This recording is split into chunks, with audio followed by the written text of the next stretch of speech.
জামালগঞ্জ উপজেলার Bailey union কৃষক দলের উদ্যোগে কৃষক সমাবেশ অনুষ্ঠিত। কৃষক দলের সদস্য সচিব আসাদ নূর সাদির সঞ্চালনায় ও আহ্বায়ক মোবারক হোসেন সভাপতিত্বে উক্ত অনুষ্ঠান পরিচালিত হয়। এই সময় কৃষকদের উন্নতি সাধনের লক্ষ্যে বক্তব্য রাখেন অনুষ্ঠানের প্রধান অতিথি সুনামগঞ্জ জেলা কৃষক দলের আহ্বায়ক ও সুনামগঞ্জ জেলা বিএনপির আহ্বায়ক কমিটির সদস্য, সুনামগঞ্জ 1 আসনের বিএনপি মনোনয়ন প্রত্যাশী আনিসুল হক। বিশেষ অতিথি হিসেবে বক্তব্য রাখেন জামালগঞ্জ উপজেলা বিএনপির সাবেক সাধারণ সম্পাদক শাহ মোহাম্মদ শাহজাহান, সাবেক সহসভাপতি শফিকুর রহমান, সাবেক সাংগঠনিক সম্পাদক নুরে আলম ফরাজি, যুবদল নেতা আবু সাইম, তোফায়েল আহমেদ, ছাত্রনেতা আবু সুফিয়ান প্রমুখ।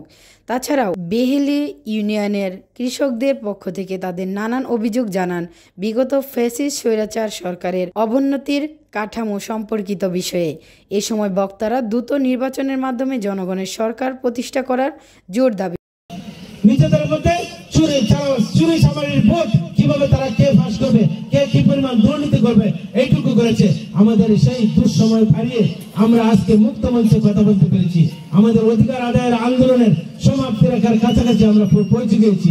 আমাদের জনাব তারেক রহমান এখনো বাংলাদেশ থেকে স্বাধীনভাবে অক্সিজেন গ্রহণ করতে পারছেন না।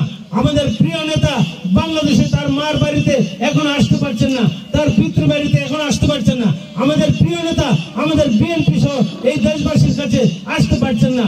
আপনারা যদি আপনার আন্দোলনে যোগ না দেন, আন্দোলনে যদি ভূমিকা রাখেন, আপনারা যদি আপনাদের অবস্থান থেকে দোয়া না করেন, সহযোগিতা না করেন, আরো হয়তো বিলম্বিত হইতে পারে। আমরা তাই অনুরোধ করব, আপনারা যে অঞ্চলে আছেন জনাব তারেক রহমান